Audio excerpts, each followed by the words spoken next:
We are the music makers, and we are the dreamers of dreams. In this session of Shots Talk, I'll be speaking with Matthias Eckhardt. Matthias is a German-based compositing supervisor at Trixter. Today I'll be talking to him about how he composited two awesome shots from the film Shang-Chi, which released in 2021. We'll be talking about his process, what he had to hack in Nuke while compositing the shots, and what he misses about being a compositor. At the time of the recording this, Trixter were actually looking for compositors, so if you're interested in working with Trixter, then definitely go on their website and reach out to them. Enjoy the first shot talk, and here are the shots.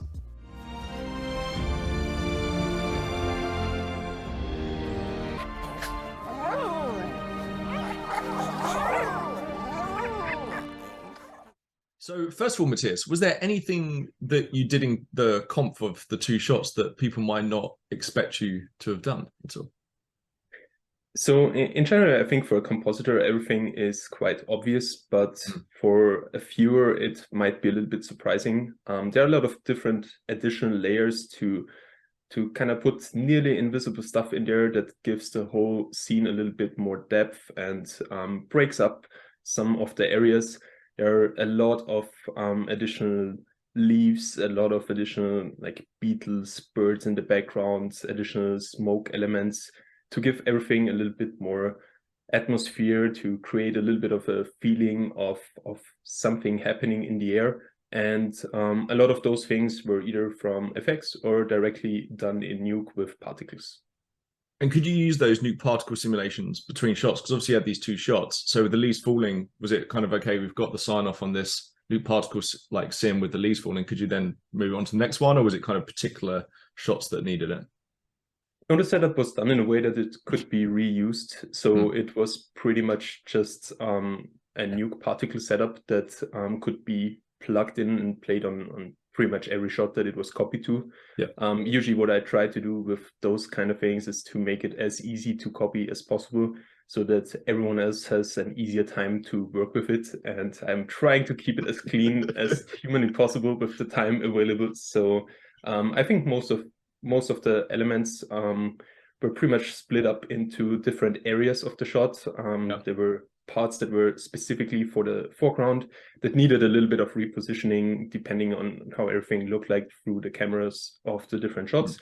But the midground parts and the far background parts, they probably didn't change. So I think they were pretty much plug and play, and they were built into the whole deep setup that we had, and everything was pretty much automatic from that point onwards. Nice. You just drop it in and it would be held out correctly because you were set your script up with deep in the first place. Yeah, pretty nice, much. Man. I think most of the stuff was pretty much automated once we got to this stage of the project. Once the look was defined in one of the shots, the rest was pretty much just optimizing it for the whole sequence and making sure everyone has an easy time to populate the shots. See, now that one shot that you mentioned was a shot I worked on for like 3 months, look developing the thing, and your shots look way better than mine. So I guess, is there anything, I mean, actually, I remember originally, Dominic, the VFX supervisor, I kind of put the little lens flare sun above the hill, and he kind of mentioned it looked a bit too much like a sweet corn advert or like something, and it was like, yeah, that's not the look. And then we did a whole bunch of different magical looks and things like that, and I mean, I think your two shots, especially the one with the little baby Morris era, looks like very, very pretty. I mean, is there anything you changed from I mean, there must have been a load of stuff, but is there anything you like particularly you maybe changed? Or was it more just balancing out because I remember the trees needed a bit of balancing that we got from environment, using position passes and things like that. Was that kind of the main thing you did, or was it the little leaves falling that helped sell the shots?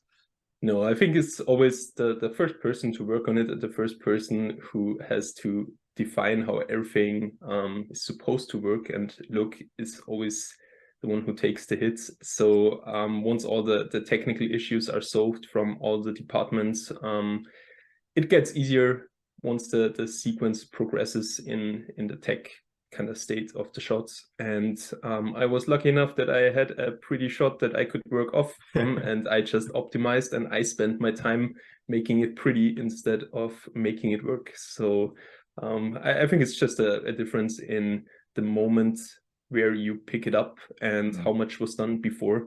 And since we already had a pretty nice look diff on your shot, it was kind of easy to just go from there and continue.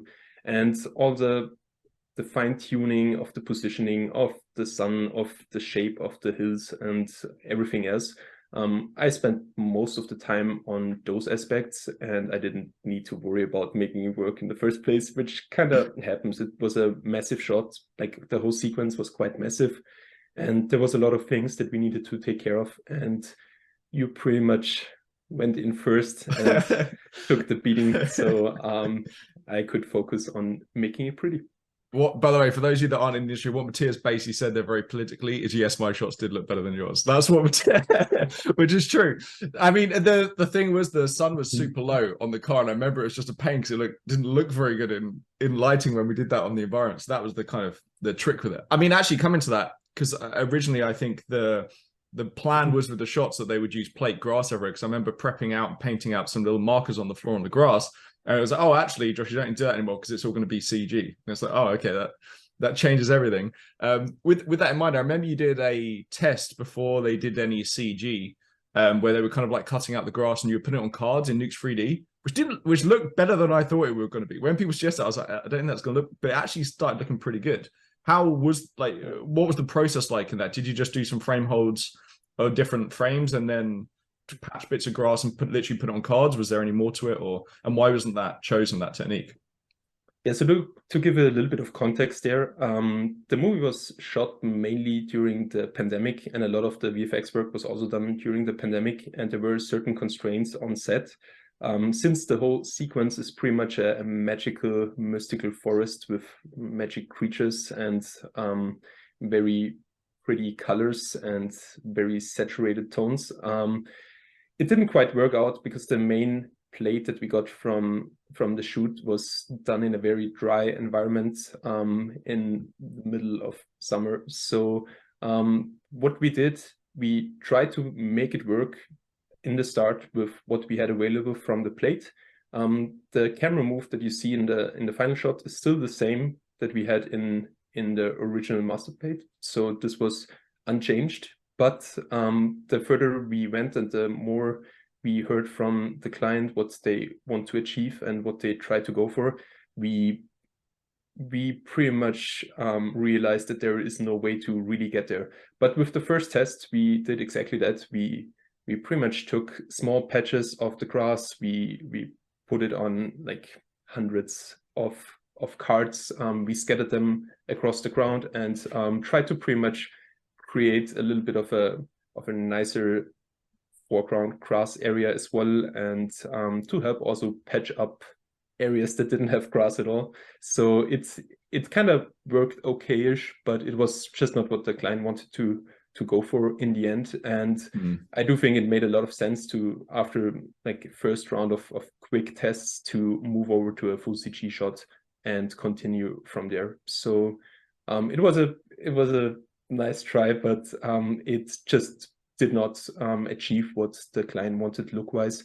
And there was a lot of development from where it started and where it went to in the end that we would not have been able to do with the original plate.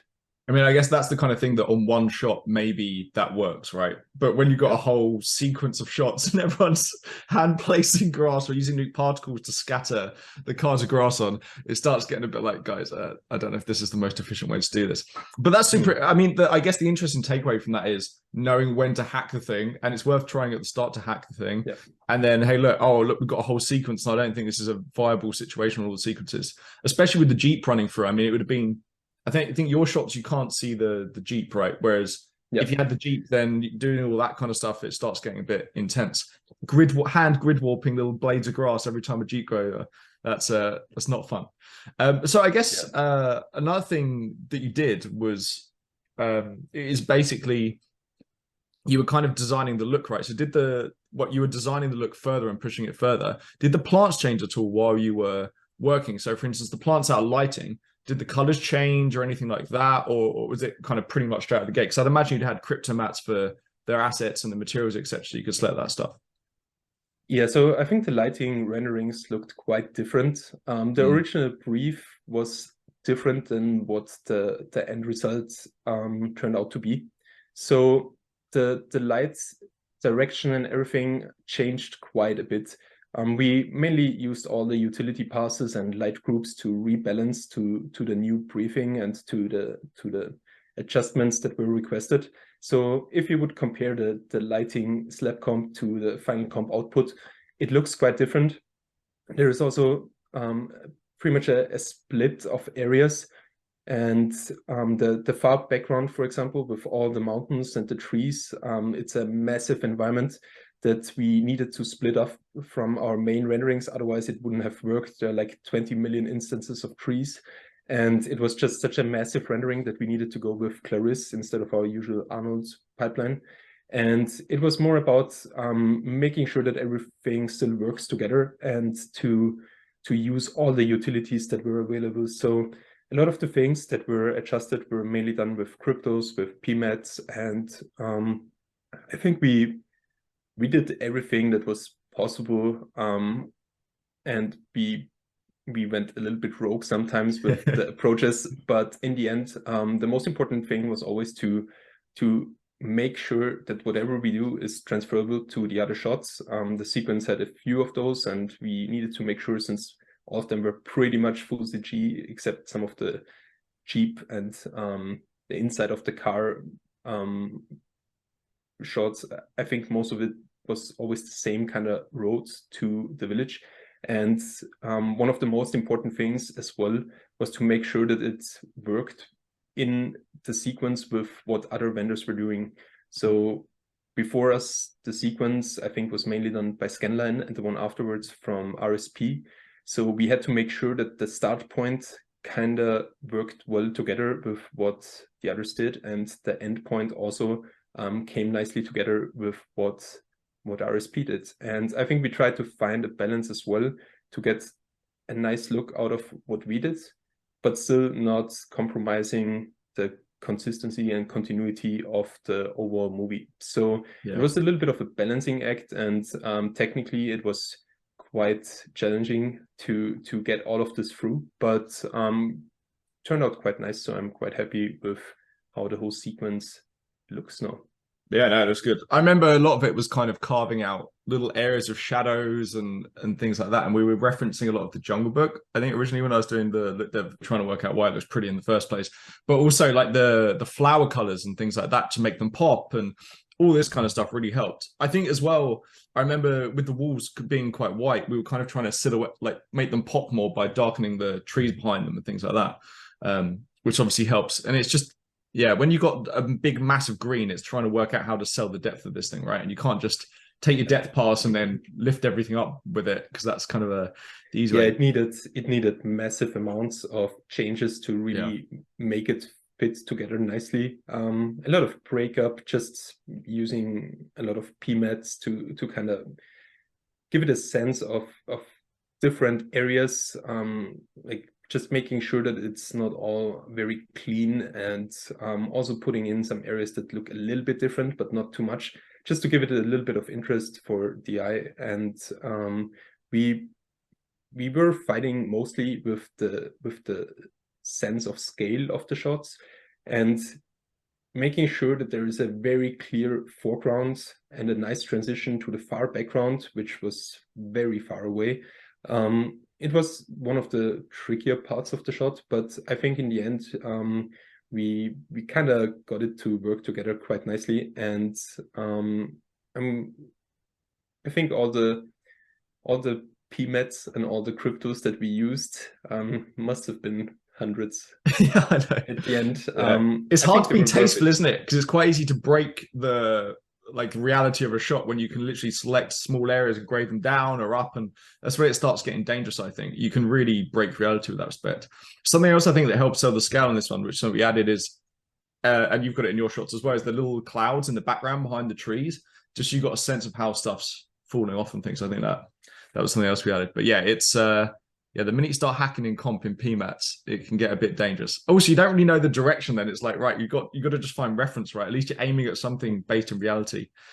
So when you're working on a shot like this, if you haven't had, I mean, I'd imagine you picked up some of the template maybe that I'd made before. I mean, it wasn't a template; it was more a nuke script that we'd hope would, when you plug in your renders, would get you somewhere decent.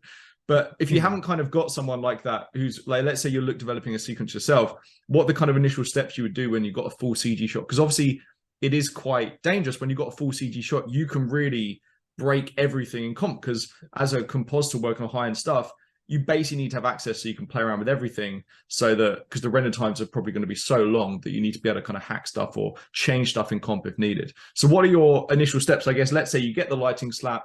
What are your first steps before your like first daily? Are you just kind of kicking something out that matches the lighting slap, just to call the lighters out on if they've graded anything or hacked anything themselves? You remove all of their grades and their lighting slap and daily it, or what are your first steps?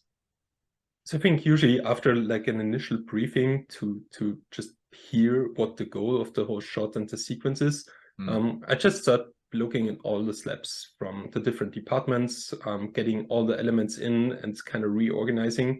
I think sometimes the lighting slap comps are really good, and sometimes they have a lot of tech issues that are not gonna work in the end. So there's a lot of cleanup that needs to be done afterwards, but it's mostly in the beginning to plan and structure the comp, to make sure that all the areas are clearly defined, to have a very clean script that is easily adjustable. Because usually with full CG shots, it's a lot of iterating through and tiny adjustments sometimes that kind of make all the difference.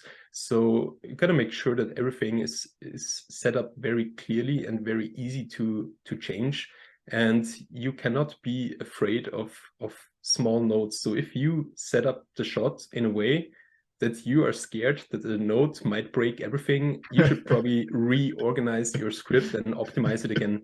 So I think that the main parts in the beginning are just making sure that the base structure is good, that it's solid tech-wise. And then you start going for the look, and you start putting it nicer together. You start adding elements, you start optimizing, and every daily round, you get nodes, you implement them, and people tend to sometimes take the easy way out, and they just put like an additional grade underneath. And at certain points, you have created it to death by having like 100 grade nodes and stuff. So rather just fix it in the right place, do it correctly in the beginning, and you will suffer less later. And it will also be easier for all the other people that will copy stuff from your shots. So pretty much what you did with all the main environment setup, I copied that thing over, and I just changed it to fit better to what I needed to do on my shots. And then I went from there. So it was pretty much just iterating through until we got the final look, and then again cleaning it up and making sure everyone else who has to work with it has an easy time when they open the shot. I hope they have a very clear understanding of what is happening, where and why. And I think this is especially important with full CG shots, to make sure that it's transferable. And that's why I put a lot of time and effort into optimizing and making sure that everything is clean. That makes sense. Actually, coming back to the fact that you said kind of go back to the one grade node, I'm a little different sometimes. So for instance, if you get a client node, make everything a bit more blue or a bit brighter. Sometimes it makes sense to go back, but then sometimes I find they might change their mind. So it's just easier to disable it. So what I'll do is I'll make a grade node, then backdrop it and be like, so for instance, my VFX supervisor is called Grant at the moment. Grant, no, 23rd of February or whatever, just so it's there. And then if they like it, then I know, okay, now I can use this. So I was finding I would sometimes make multiple grade. I kind of agree that sometimes what happens is people gamma down in one to make the shot more contrasty. Then they get a note that says make it less contrast. They make another grade node and gamma up. And it's like, if you disable all the grade nodes, we end up at 0 again. And it's like, okay.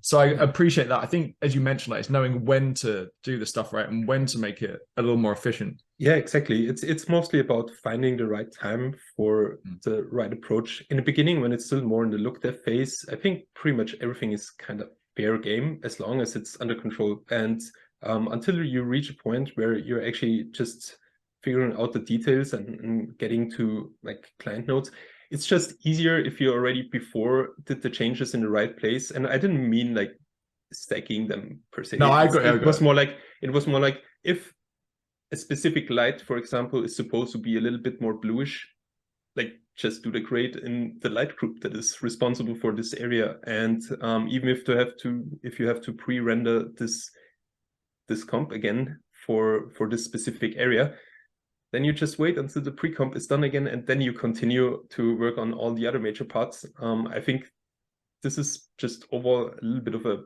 better approach, because you just never really get into this major cleanup phase. And obviously a few overall adjustments, this is completely fine, and this is needed on most shots. But I always had in mind that other people will copy all of this. And this is why I made sure on mine that it could be copy pastable. And in the case of the Fox shot and the Morris Hurd shot, I was quite happy because it was quite easy to transfer. Yeah, it's super important because they're massive shots as well. And we didn't have, by the time the shots had been signed off in terms of look, then it wasn't much time, right? And I think you guys ended up picking up some shots a bit later in the sequence. Like they really liked, I think Marvel really liked that sequence. They actually added some more shots, so it became even more important. So what you're saying is then don't just like Luma key stuff and grade it. Go back and actually find the light group that they're talking about. I agree. Yeah, and this I think is exactly it. Yeah.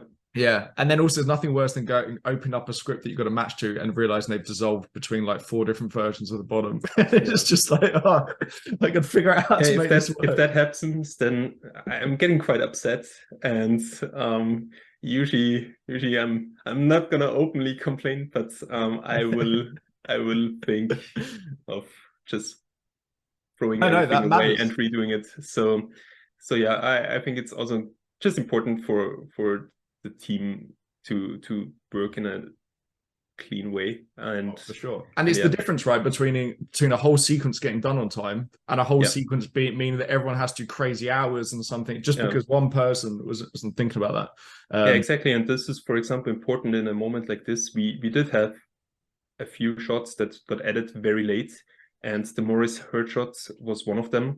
And we didn't have much time for it. But if the setup would have been garbage, then it would have been really painful, because it is very similar to the other one. The angle is quite similar. It's just a little bit further down the road. And if I would have worked sloppy, or if I would have done a worse job at setting it up, it would have been very stressful. And I'm just glad that this didn't happen. And I think in the end, we added like 4 to 5 shots very close to the end of the project. And since everyone was working in a very clean and efficient way, it was quite painless, and that made everyone's life easier. And I think it's just worth it to invest the time early on to never get into a position where you might break stuff for other people. So yeah, I think that was just an important part of the full CG sequence. And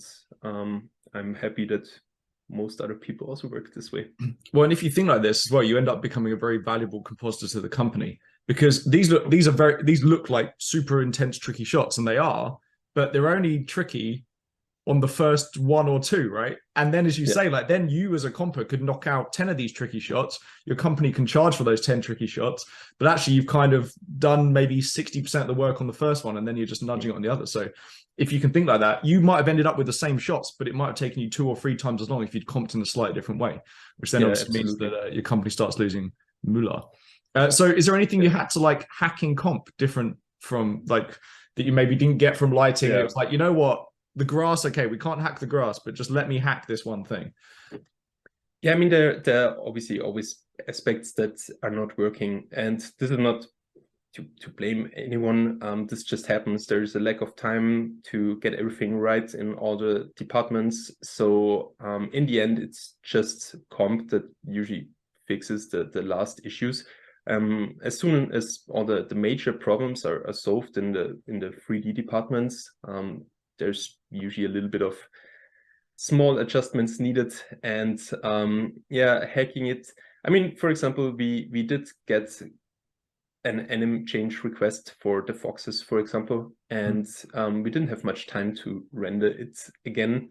And it turned out that the small fox on top of the rock was floating a little bit, and since they were kind of combined with the other one, it was a little bit tricky to do that. So there's some cheating going on with warping the legs a little bit down, the rock a little bit up to minimize the warping on both sides. There were mountains whose shape was changed, and also since the environment was so massive and the shots were quite long, they had a lot of frames, and it was very, very intense for the render farm to get all of this out. A lot of the stuff was just changed in comp as well, and how we did it is pretty much we warped a lot of it. We rotoed certain parts out, we made projections out of them, we made ST maps for certain areas that got projected onto cards in those areas. So whatever could be done, we kind of tried to make it plug and play with just switching out a camera as well. And I think a lot of those things were like the tiny cheats to just fix the issues that were there. Obviously, sometimes with such a massive amount of grass in the foreground as well, there were sometimes some specks that were blinking up. So the fireflies that were unintentional. Oh yeah, I just remembered that. Yeah. So there were a lot of moments where just on the edge of some grass there was a speck blinking or something, and all of those things, they are, I mean, you just have to deal with it and you get rid of it. And there were a lot of tiny issues like intersections between grass and rock or something, and those are all the things that you can fix in 3D. But in the end, when the time is kind of, when it's getting close to the deadline, you just have to do a lot of that in comp as well. And it's just, again, important to make sure that it's going to work on all of them, and to keep the consistency between the whole sequence, and make sure that there's a clear and easy way for everyone to use those fixes. If it's an intersection between a rock and grass, you're just unlucky, you need to specifically fix it in your shot. But the overall things like the mountain shape changes and so on, everything that can be done on a sequence level should be prepared through a setup that can be just applied by switching out a camera.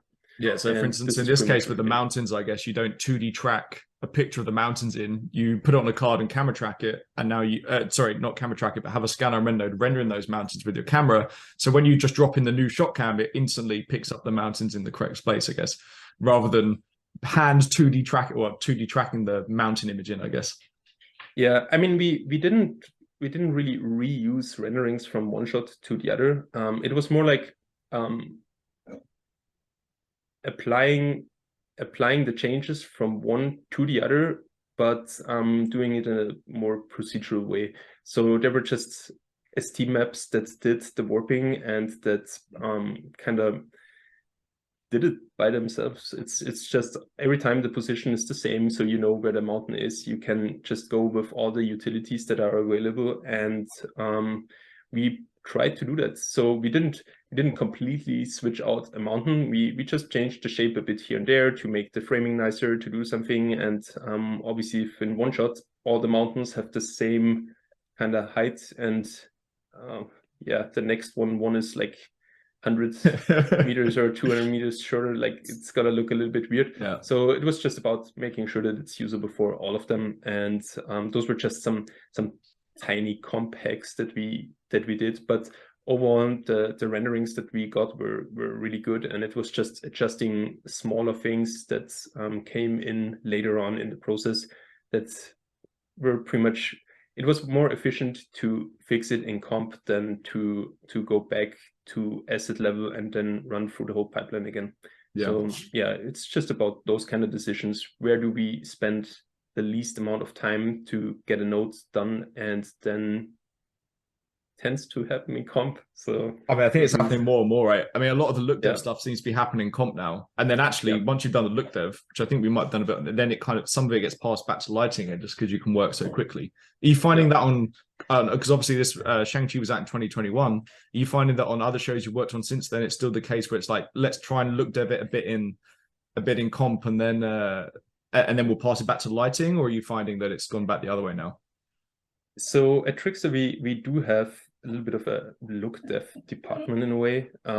It's mostly lighters that are quite good in Nuke as well, Yeah. that start doing the look dev, and then whatever they apply in comp, they then try to match again in lighting. So we try to keep it in the right spot. Obviously, if there is like a change with, let's say, you just adjust the color a bit with a crypto matte, like we don't need to change the whole look dev and the asset and shaders and everything.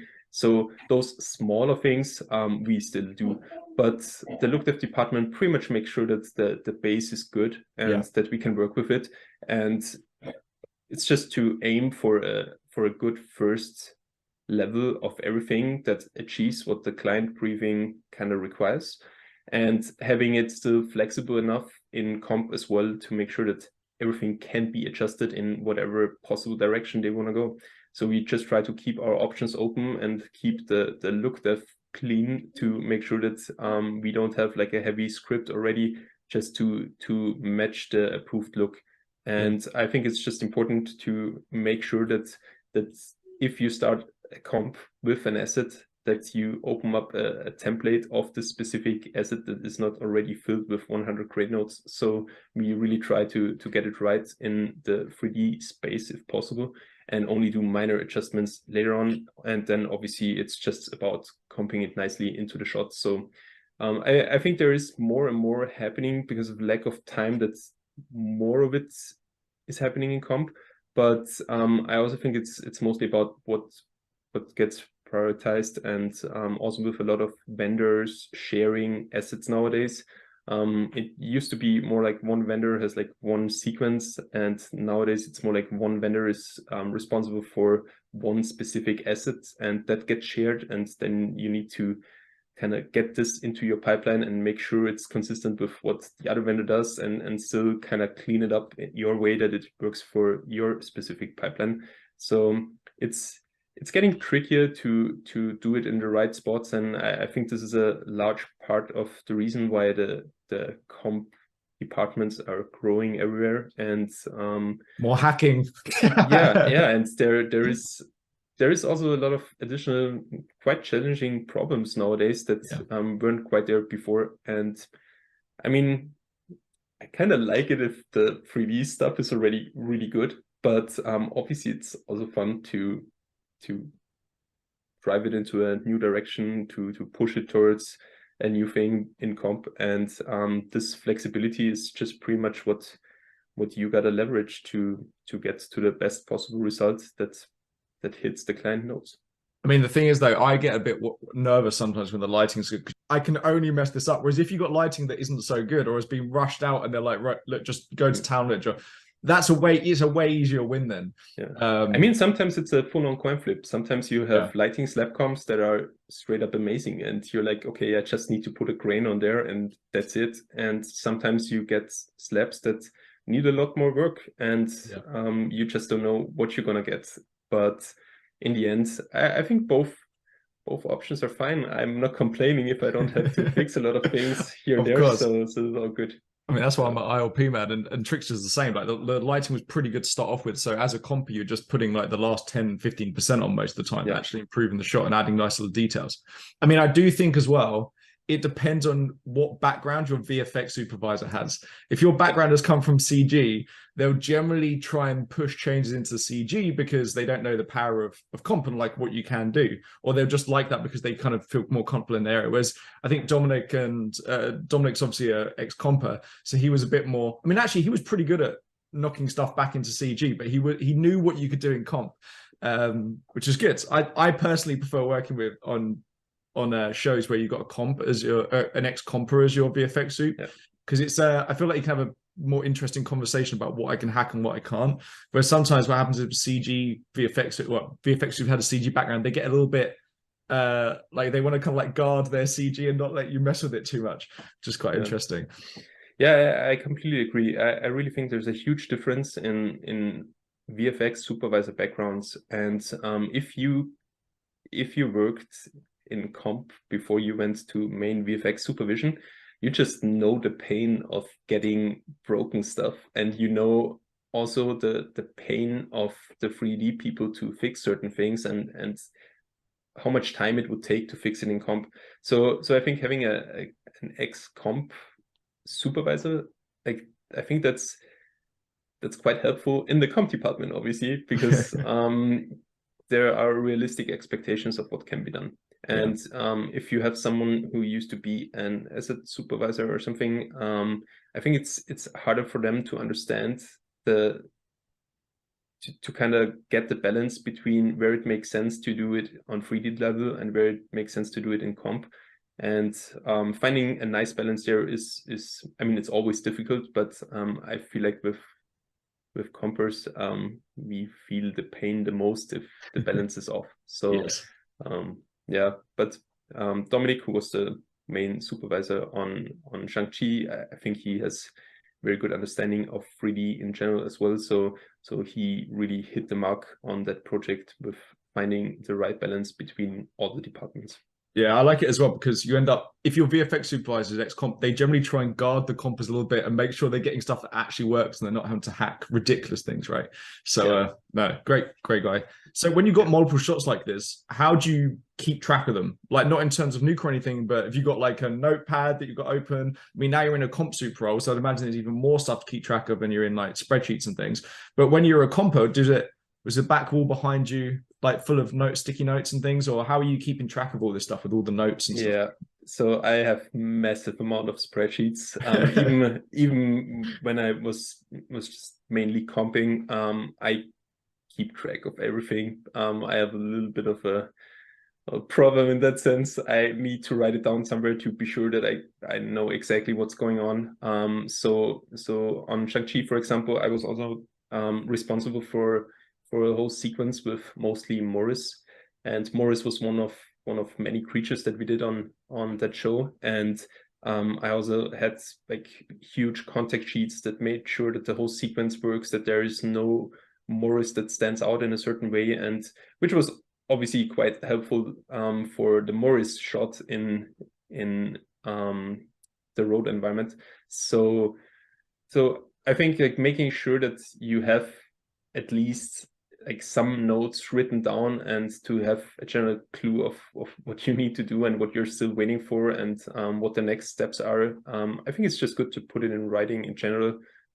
People tend to forget. You get like other tasks as well. You work on multiple shots at the same time, and suddenly you're like, did he say like the second tree from the left needs to be a little more green, or was it the third one or so? You always kind of forget like small details here and there, so that's why I make sure I write everything down. I kind of need that. People work differently. Others they just remember easier, so they don't need that. But I'm very much looking at contact sheets all the time and at spreadsheets where I keep track of everything. It's just my way of working, but it also changes with the position. So the more you go into leading or supervising, the more you need to keep track of things, and there is no way around than having a lot of notes. You can't memento style it then and just tattoo it onto your arms and stuff as you go. Yeah. I mean, I hope my short-term memory and long-term memory are in better shape than memento, but yeah, it's a massive amount of information that you need to keep track of, and there are moments where you need to pause with a sequence for a bit because something goes back.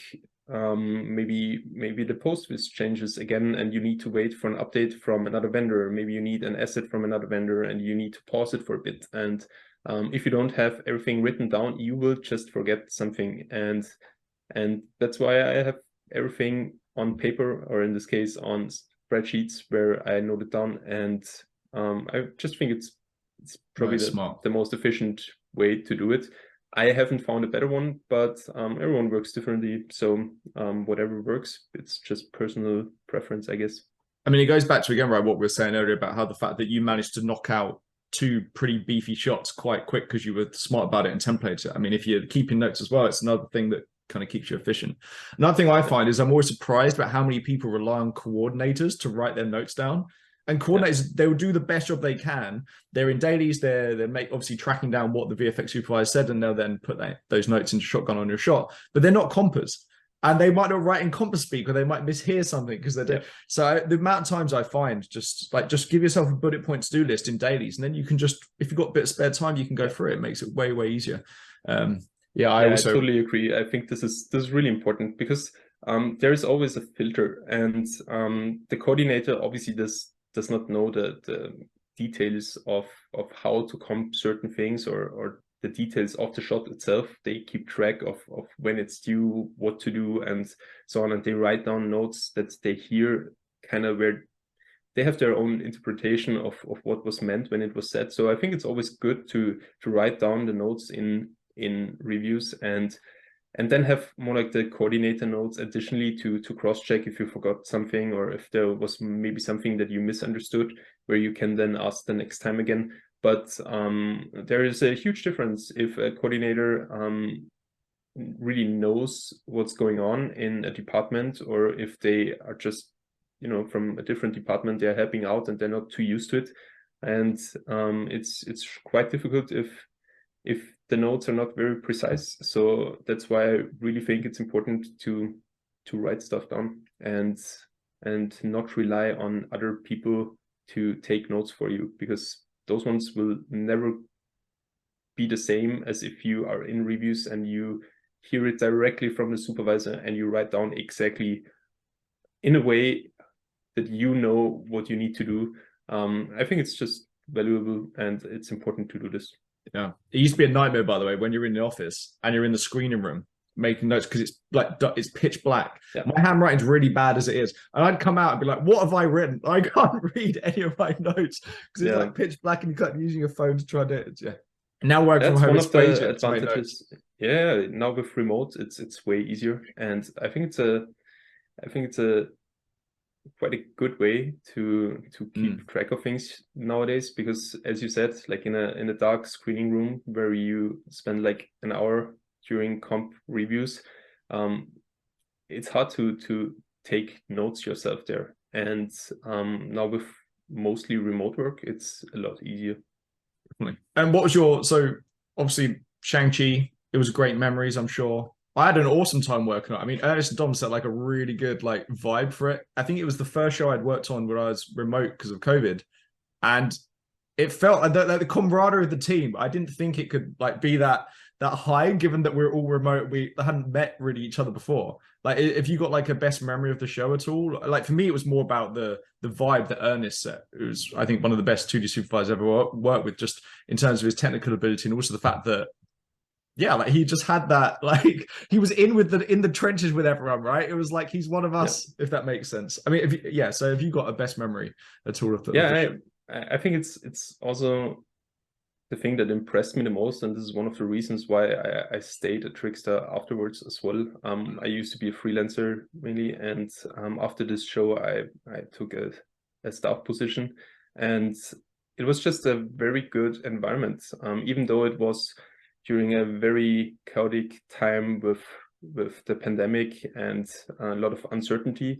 I think they did a very good job at making sure everyone feels integrated and welcome. There were a lot of times where the reviews were so funny that even if you didn't have a shot, you would just join to be there with the other people and to also get a little bit of a feeling of what's going on.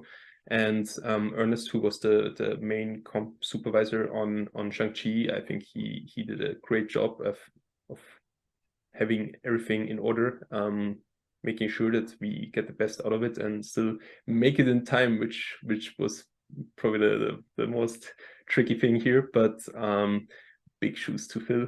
And I think the best memory was just finally meeting him and Dominic, for example, in person.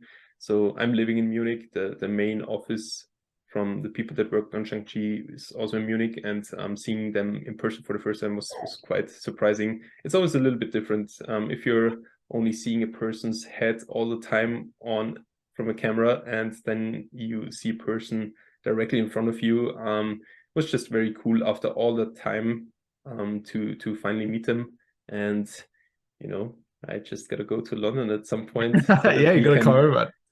So we can catch up there. I mean, the thing is, right, Ernest has got the capacity to grow a beard in about a week, a massive beard. So he can change completely his facial structure within a week. And yeah. I mean, so now you've moved into like the comp soup role.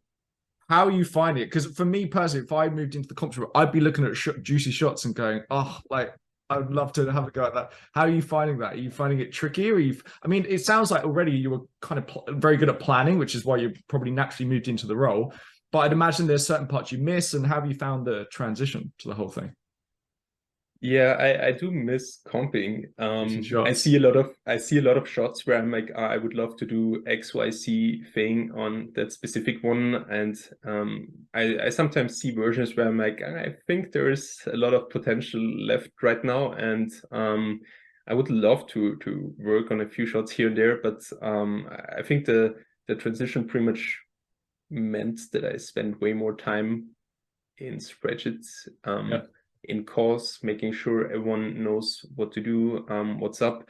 It changed more from problem solving in micro level on a shot to the macro level to make sure that the whole show is fine, and that the continuity and everything is good, that all the shots are going to be done in time. So it changed just the type of work that I do nowadays. But the small amounts of times where people send me nuke snippets where they are like, hey, I have this issue here and I don't know why it's not working. Like, I live for those moments to Finally, figure out, I can open up. to figure out how to solve something. And I think this was always my favorite part of comping, just getting something that is not working or that shouldn't work and somehow still make it work and get something pretty out of it.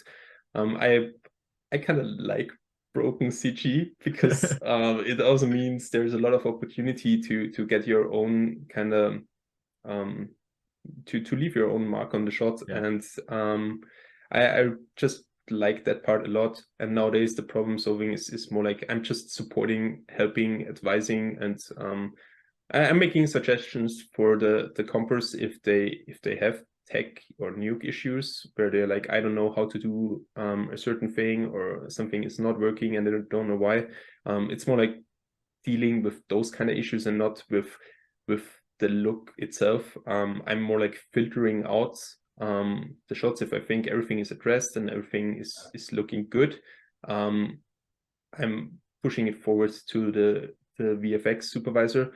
But right now the problem solving part is more on the tech side. And I do miss comping, and I do always tend to keep one shot open all the time that I assign myself to. This is my happy place. Whenever I have a few free minutes, this is where I spend it, and I try to at least do one shot a show.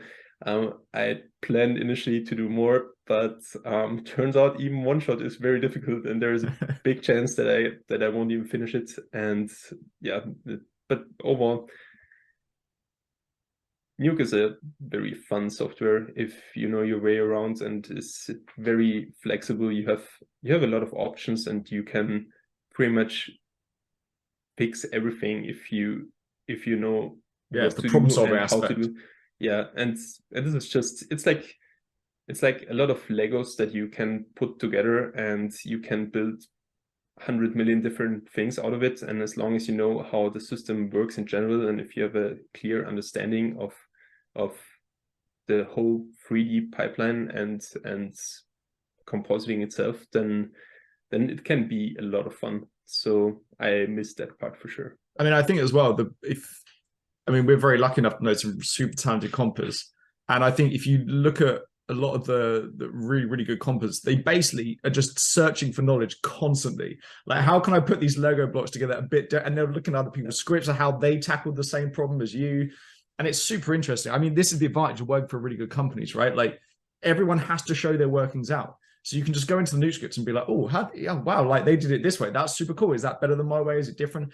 Etc. So no, I agree with you, man. The problem solving aspect. I think this is also the thing that separates good compositors from the best. I think the best compositors, they have an attitude of learning, improving. Their goal is to get better. They usually put their ego aside. They look forward to notes. They celebrate reviews. It's not like putting a shot into review and thinking, oh no, hopefully I don't get any notes, or hopefully it gets approved right away. What will they say to make this thing better? And I think they also have like a very clear idea of how to improve and how to leverage having other good people around.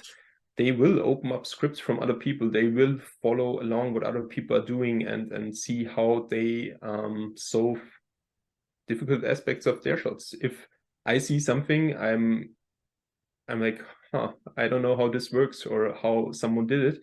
Then I tend to just open it up at some point and I have a quick look and I'm like, this is a nice solution, or there's an elegant one. And I also, even though I don't comp that much anymore, I'm still learning with all the compers on my show. So it's just making sure that you really use the environment you have available and open up scripts, join reviews, listen in, and keep an open mind. And the best compositors tend to do all of that.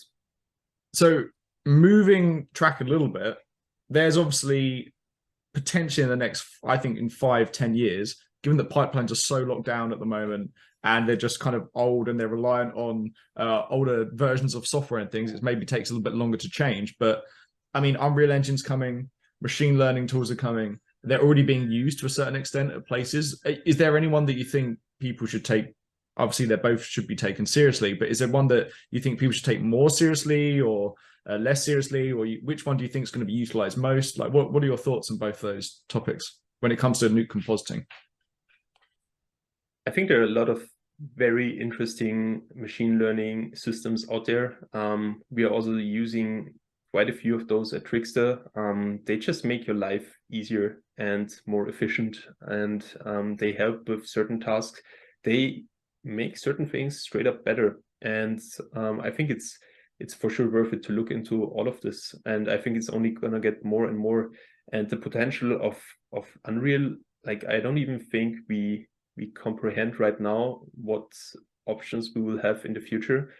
Right now, the one that I can see quite clearly is for environments. I think there is a huge potential with the new Unreal Reader in Nuke as well to have a more adjustable and more flexible way of doing things. I think there is a huge potential there. I don't know what it will be used for in the end, and people just need a little bit of time to figure it out. In the beginning, when Blink script was released, like people did cool things with them, but no one really knew how to implement it properly in a pipeline or what to do it. And then people started to actually use it to optimize tools, and then we got something like the point render engine. And I think it's just taking time to figure out what to really use it for best. And I think this time will come. I'm very certain that both machine learning and Unreal will play a bigger role in the future as well. And it's just a question of do you want to embrace it or do you want to try to avoid it? I don't think you can. I think in a few years' time, you will need to know how to use those things. And if you don't, you're gonna fall behind a bit. And I think it's just a good thing to keep an open mind about those and to follow along. And with the new changes to Nuke as well, with the Unreal Reader or the Unreal Reader. Yeah, exactly. And with everything that is available now, I think it's going to be more and more in Nuke.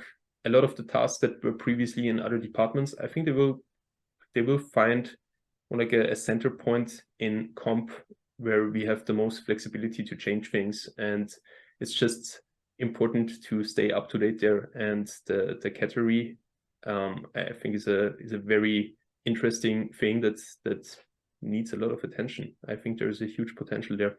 I'm interested as well, like if it goes down the Unreal route, whether if there's a lighting change, does the comper do it in the Unreal scene, or does the lighter do it? Or because if you've got Unreal Reader, I mean, another thing as well, actually, with in terms of like companies competing against other companies, if you've got one company that can render 30 or 60 frames a second in a sequence, and the other one maybe it's taking you 5 hours a frame, you're not going to be able to compete. Like you just won't be able to compete. Your iterations will be way quicker. So yeah, it's going to be interesting. I keep thinking that I'd want Unreal in the foreground, so the environment, and then the background would be DMP, well, the DMP background would kind of be like machine learning, stable diffusion, any image creator, basically. Yeah. I mean that, and I think you're right. I think it will come into nuke, because if you think about nuke comping, it's basically just the area that we like collect all the elements that are for the shot.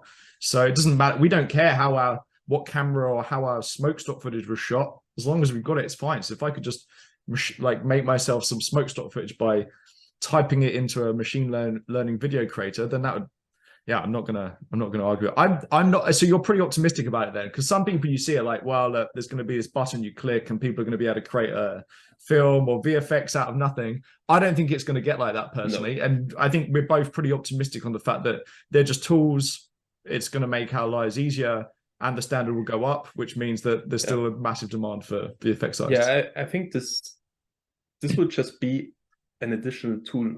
It won't replace anything. It will replace certain tasks. It will improve certain things, but I don't think it replaces it. If you ever spend time in reviews or in client calls, you just know there are small details that need to be changed and that you straight up can't do right now with any of those systems.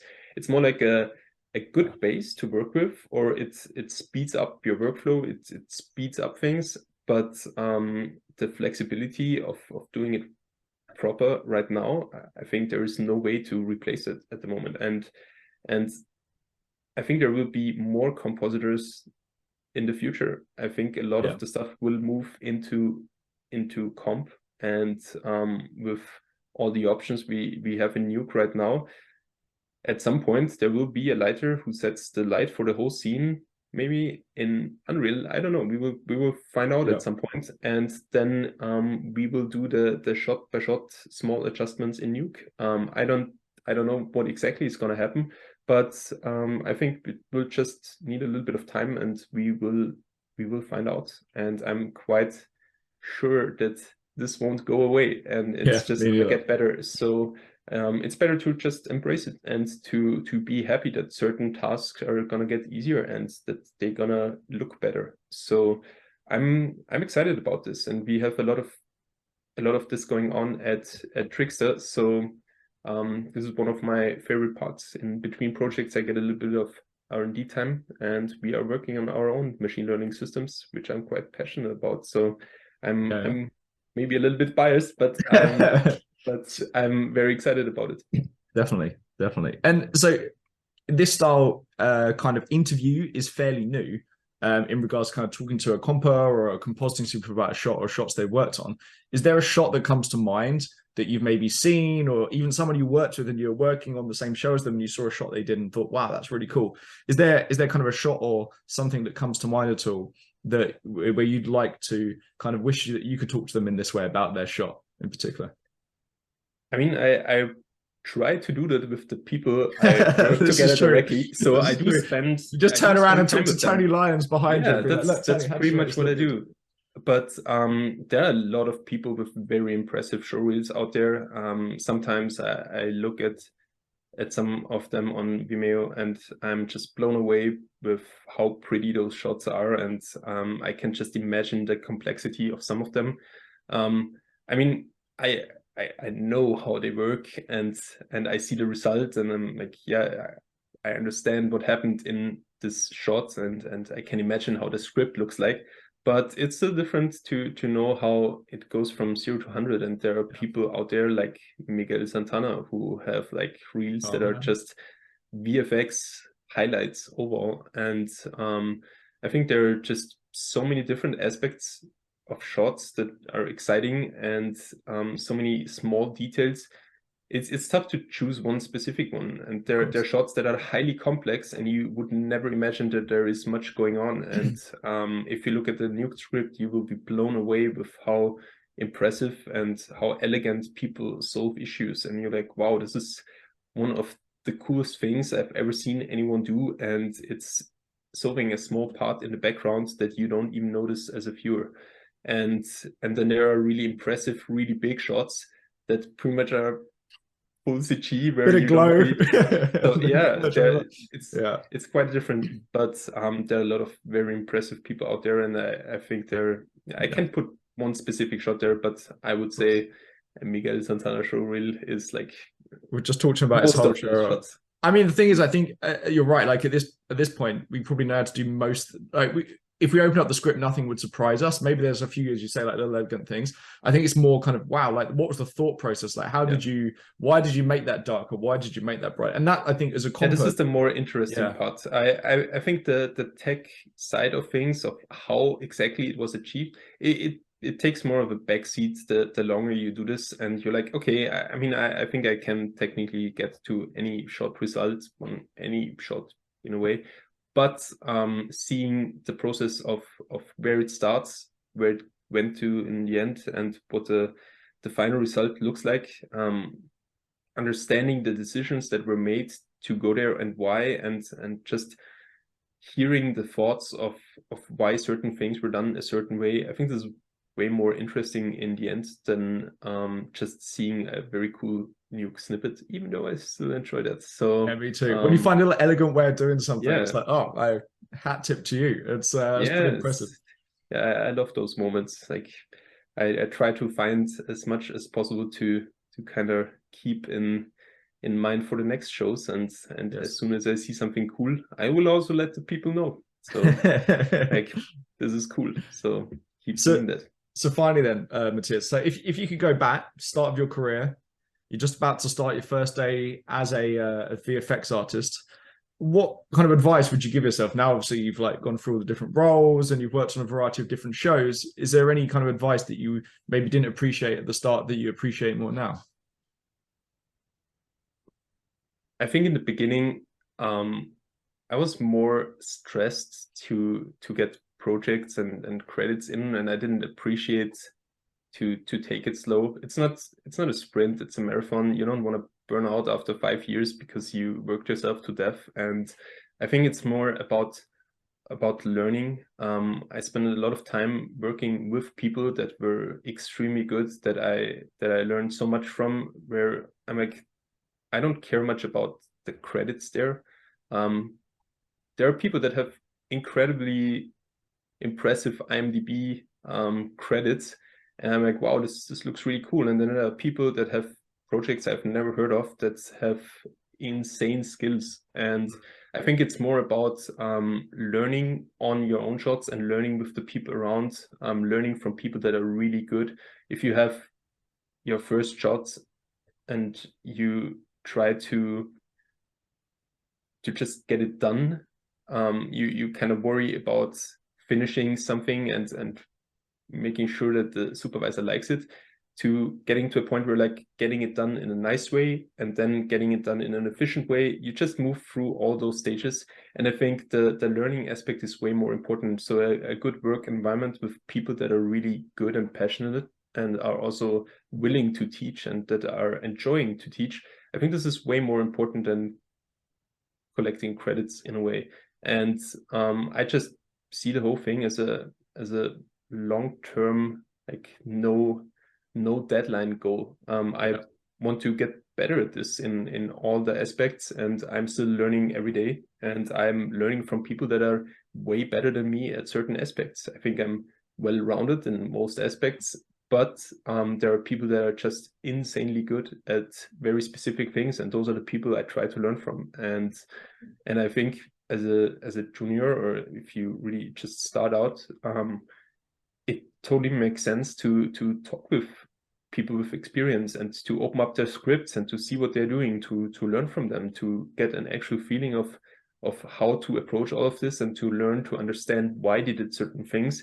Like, everyone can copy paste something and it works if it's a nice template, for example, but spending time on understanding the template and spending time to understand the tech behind it and the ideas of why certain things work a certain way, I think this is going to be the better thing in the long run. And it doesn't matter if you are like really good at the start already and or not. Like, after a certain amount of time, if you put in the effort, I think there is always a chance that you are also very good. And it doesn't have to be right away. You can take your time with things, and it's more important to be happy and not burn out with this, and continue doing that in a healthy and reasonable way. And if you really are stressed to get to ILM or Veta after 2 years of working in the industry, I think your priorities are wrong. I mean, obviously those are amazing studios and the people that work there are insanely good.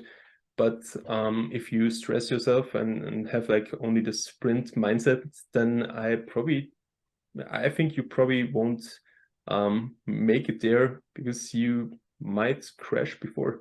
And if you just take your time and you get good at it, you will naturally get to the same point. It's just gonna take longer, but a career has to be long and healthy. And if you want to do this in the long run, and I plan to do this in the long run, I don't have stress with doing any of this. So I think it's just important to put time as a relative thing there, and to just consider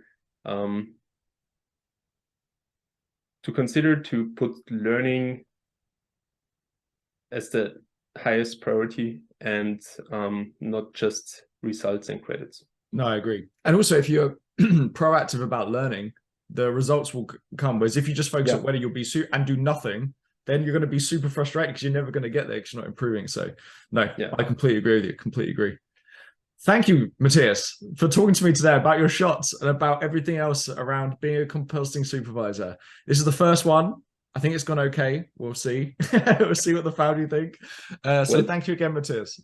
Yeah, thanks for having me. And I'm looking forward to who you invite next. I know. I think it might be Tony. I'll have to drop him a message and see if he's up for it. Yeah, that's a good choice.